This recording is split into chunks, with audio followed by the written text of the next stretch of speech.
নমস্কার বন্ধুরা, রত্না রান্নাঘরে আপনাদের সবাইকে স্বাগত। আজ বানাবো বড়ি দিয়ে পালং শাক। পালং শাকটাকে কেটে ধুয়ে নিয়েছি।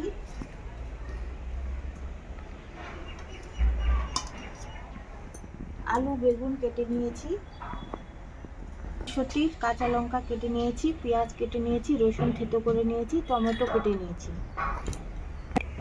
সবার প্রথমে উনুন জ্বালিয়ে নেব। উনুন জ্বালানো হয়ে গেছে, এবার কড়াই বসিয়ে দিই। কড়াইয়ে দেবো সর্ষের তেল।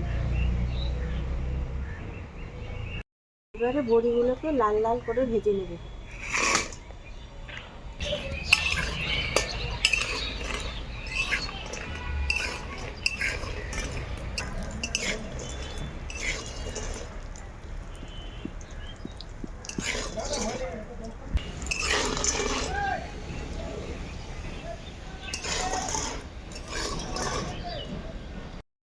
বড়িগুলোকে লাল লাল করে ভেজে নেওয়া হয়ে গেছে, এবার বড়িগুলোকে তুলে নেব।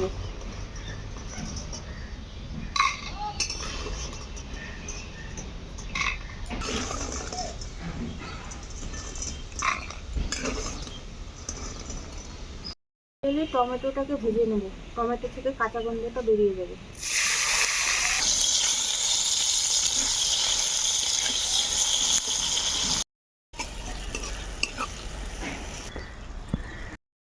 ভাজা হয়ে গেছে, এবার টমেটোটাকে তুলে নেব।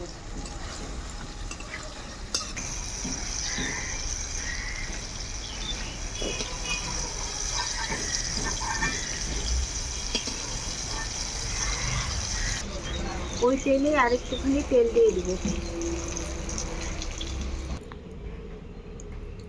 ছেড়ে দেবো 5 ফোড়ন, 2টো শুকনো লঙ্কা,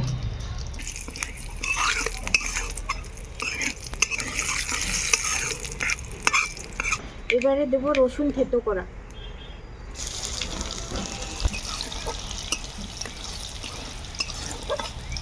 দেবো কুচনো পেঁয়াজ,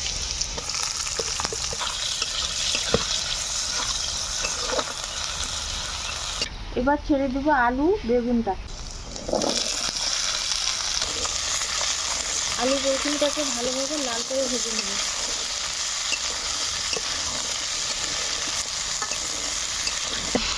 স্বাদ মতন দেবো লবণ, হলুদ, জিরে গুঁড়ো, ভালোভাবে ভেজে নেব।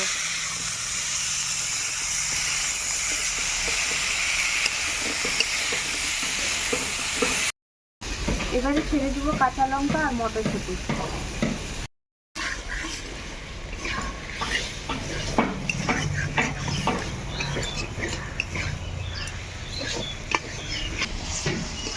লঙ্কা মটরশুঁটি দিয়েছি, আর কিছুক্ষণ আলু বেগুনটাকে কষিয়ে নেব।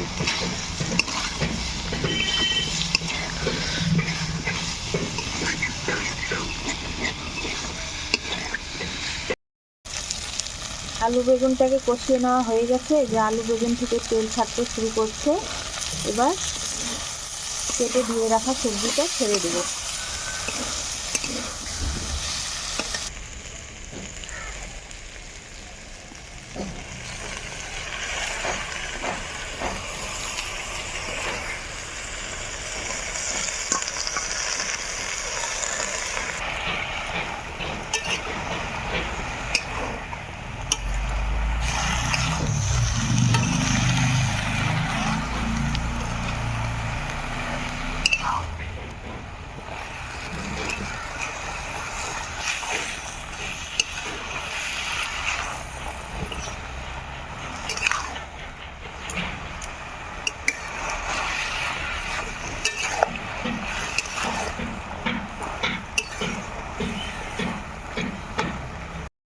সবজিতে জল দেবো না, সবজি থেকে জল বেরিয়েছে। এবার ঢাকনা লাগিয়ে 2 থেকে 3 মিনিট সেদ্ধ করে নেব।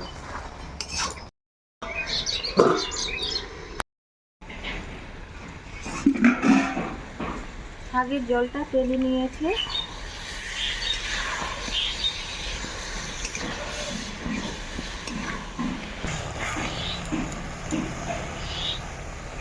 এবারে একটুখানি চিনি দিয়ে দেবো।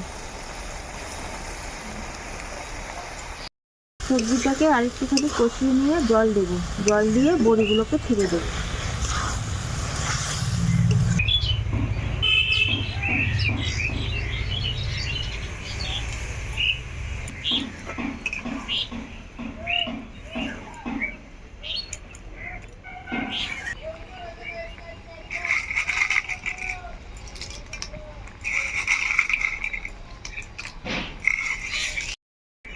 ভেজে রাখা টমেটোটা ছেড়ে দেবো।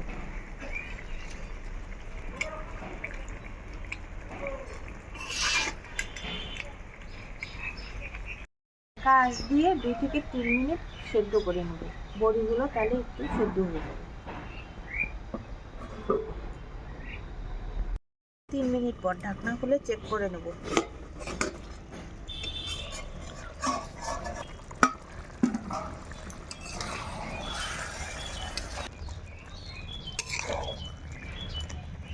তৈরি হয়ে গেছে আমাদের বড়ি দিয়ে আলু বেগুন পালং শাক ঘন্ট।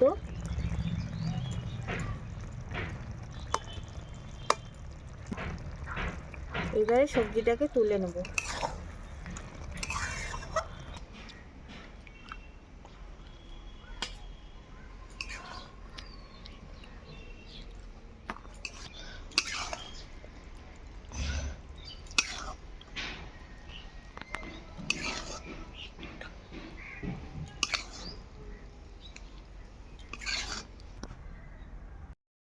বন্ধুরা, তৈরি হয়ে গেছে আমাদের আলু বেগুন পালং শাক মটরশুঁটি বড়ি দিয়ে ঘন্ট। তো শীতের দিনে পালং শাক খেতে খুবই ভালো লাগে, বড়ি দিয়ে তো আরও ভালো লাগে। তো আপনারা অবশ্যই বানাবেন, বানিয়ে খাবেন। দেখা হচ্ছে আরেক অন্য রেসিপি নিয়ে।